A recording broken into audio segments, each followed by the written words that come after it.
Bom, agradecendo ao Felipe Fleury, como o sequestro de carbono pode ser remunerado para aquele que promove. Pois é, eu vou entrar, Felipe, eu não vi o momento que você entrou na reunião, mas a próxima apresentação eu vou entrar mais forte, mais pontualmente falando sobre o sequestro de carbono em si, né? Mas eu estava explicando que são duas formas de se remunerar, né? A primeira através de projetos de conservação, que as pessoas estão chamando pela sigla RED, né? Que quer dizer redução de emissões de degradação pela degradação e pelo desmatamento, né? Ou também algumas pessoas tendem a utilizar o conceito de desmatamento evitado, né? Quando a gente evita um desmatamento ou uma degradação em uma determinada área, e com isso as pessoas tendem a receber pela essa atividade de conservação, né? Uma das coisas importantes, e o outro lado é aquelas pessoas que também podem ir por projetos de MDL florestal, de carbono, né, que são aqueles projetos de plantações, né, onde que existem um sequestro de carbono através do crescimento da biomassa presente nas plantas, né, nas espécies florestais. E o que eu queria colocar para você é que, e para todos que estão me escutando, é que essas metodologias, procedimentos estão em constante evolução, né? Antes, alguns anos atrás, a gente só falava em mecanismos de MDL para carbono, né? Para carbono florestal, mas ao longo dos anos a gente passou para outros processos, né, que combinam também a conservação da floresta com a recuperação dessas próprias florestas, ou seja, com a plantação ou enriquecimento dessas áreas. Então, eu peço sua paciência, eu vou entrar um pouco mais sobre isso na próxima apresentação, e se eu não conseguir responder, eu gostaria que você reformulasse. Também, Rodrigo, também falando, você se adiantou às duas apresentações que eu vou colocar, né? A próxima eu falo um pouco sobre MDL e RED, e na quarta apresentação eu estou falando um pouco sobre, vou falar exatamente sobre essa legislação.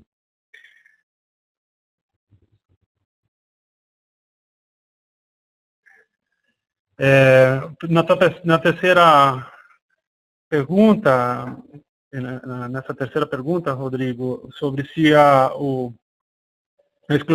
no quadro de exclusividade ou rivalidade, o sequestro de carbono é considerado um bem público ou um bem... ou entendo que é um bem privado, né? Repetiu duas vezes a palavra público. O sequestro de carbono, na verdade, ele é um serviço, né? Que é um serviço público. Então, Rodrigo, eu queria só mostrar que exatamente nessa direção, o sequestro de carbono ele é não excluível e não rival, exatamente porque eu estava explicando, né? Todas as ações que são feitas numa determinada região podem e beneficiam regiões que não próximas, né? Então, vou repetir o que eu havia dito, né? Se eu fizer a conservação de uma floresta ou a recuperação de conservação ou recuperação de uma floresta, não a plantação, uma plantação florestal, estabelecer uma plantação florestal aqui no Brasil, eu estou beneficiando toda a população mundial, né? Então, ele tende a ter essa característica, né, de um bem público, né?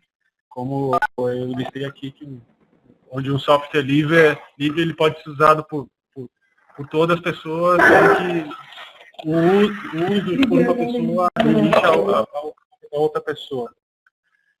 É um comentário, né, que eu espero que depois, durante o debate, se a Patrícia também puder aprofundar um pouco mais, mas com certeza, né, a água e os recursos hídricos merecem mais cuidado, é um bem público, mas tem dominialidade. Legal que você colocou isso, a gente pode discutir um pouco mais sobre isso mais tarde, né, porque as pessoas tendem a confundir que só porque na Constituição Federal diz que todos têm o direito, acesso à água, tendem a descuidar desse valioso bem, né?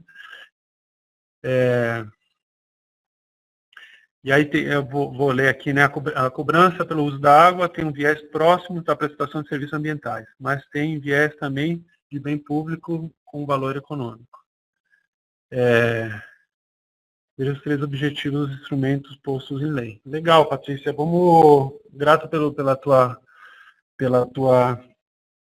teu comentário. Eu destaco mais uma vez que a gente vai ter uma videoconferência hoje à tarde. Eu estou tratando o tema de carbono, sempre tendo cuidado de não... Já citei, né? Pagamento de serviço ambiental não é só carbono, né? E quando você conserva é muito difícil desassociar, né? Quando você conserva um dos serviços, você também está indiretamente ou diretamente conservando os outros serviços ambientais, e é exatamente por isso que lá na Costa Rica e alguns outros países ou regiões, eles estão pagando pelo pacote, né? Não só olhando só carbono, mas no momento de pagar o serviço ambiental, eles já avaliam, contabilizam e avaliam, valorizam todos os serviços. Do Felipe, legal, Felipe, sua participação, estou gostando de ver. Acho que é mais difícil e a maneira de regular e monitorar a permanência dessa floresta como floresta, visando o benefício de sua conversão. Este é um ponto amplamente discutido em rede. Felipe, eu queria só te dizer que eu venho trabalhando muito com o tema de monitoramento, reporte e verificação, não sei se é assim em português,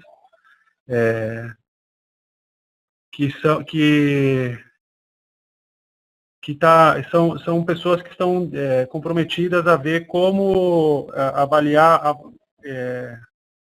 monitorar a provisão de serviço, né? E permanência é também complexo, né? Porque você tem que ver durante a implementação do projeto e do programa a rentabilidade econômica e também a importância social, né? Com relação à segurança alimentar, desses investimentos que são feitos para garantir a permanência dessa floresta, né? Seja no manejo florestal, seja em atividades agroflorestais, turismo, entre outras, né? Ou seja, atividades que possam prover à comunidade ou à empresa ou aos produtores que eles possam garantir por si só, sem depender nos próximos anos do recurso de serviço ambiental. Legal que a Mariana respondeu ao Felipe, né, mas regulação e monitoramento da floresta vem evoluindo e já estamos em fase de projetos RED, tem confiabilidade comparável a outros tipos de crédito de carbono. Eu tendo estou de acordo com a Mariana, são, se não me engano, 8 anos que se vem falando de processos, formas de medição, né, procedimentos, metodologias para poder fazer esse monitoramento das florestas. O que eu estou entendendo que o comentário do Felipe foi que não só a dificuldade não está só em, por exemplo, olhar uma imagem de radar ou de satélite e olhar se está ocorrendo a degradação ou o desmatamento, né? Que a tecnologia vem avançando bastante sobre isso. Vem também no sentido de ver se a forma de distribuição dos benefícios que ocorrem com o pagamento de serviço ambiental.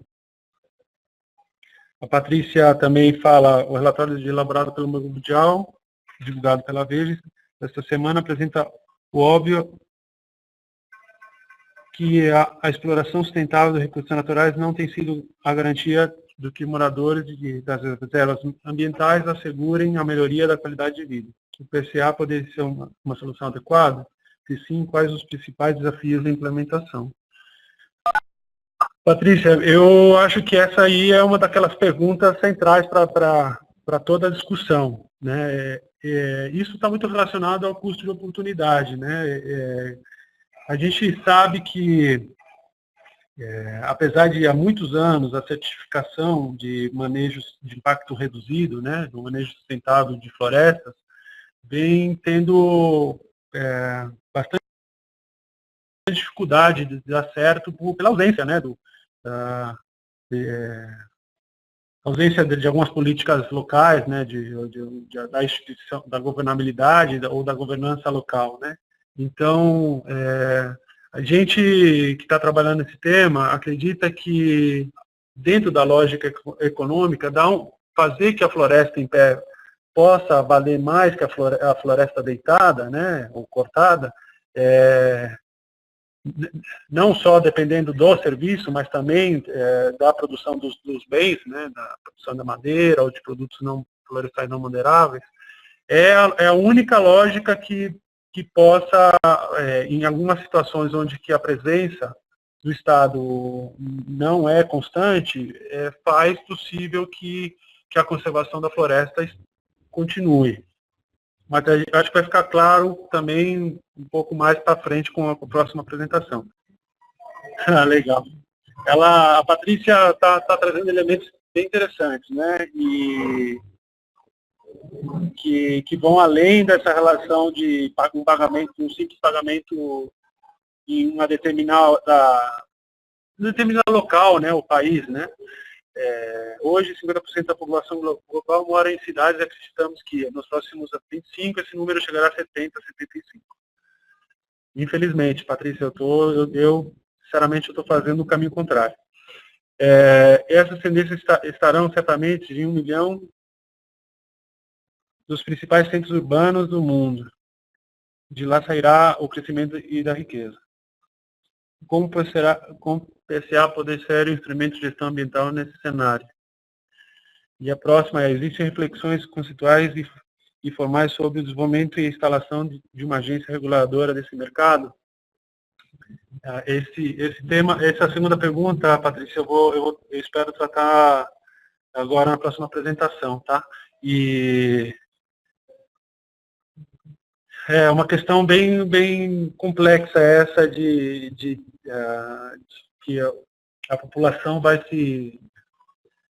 ser cada vez mais urbana, né? Mas, de qualquer forma, em algum momento, essa população vai ter que... Alguém vai ter que produzir alimentos e conservar os recursos naturais, né? E vai ser parte dessas 25% da população que estaria em campo, né? E certamente essas 25% de população que estarão, né, no campo vão ser bastante importantes, e por isso a gente está falando de como reconhecer as atividades dessas pessoas na proteção, na conservação, na recuperação desse serviço, dos recursos do serviço. Eu quero agradecer ao Felipe e à Patrícia pela ótima participação, tá? Pelas perguntas e os comentários, e também, né, a Mariana também, Mariama,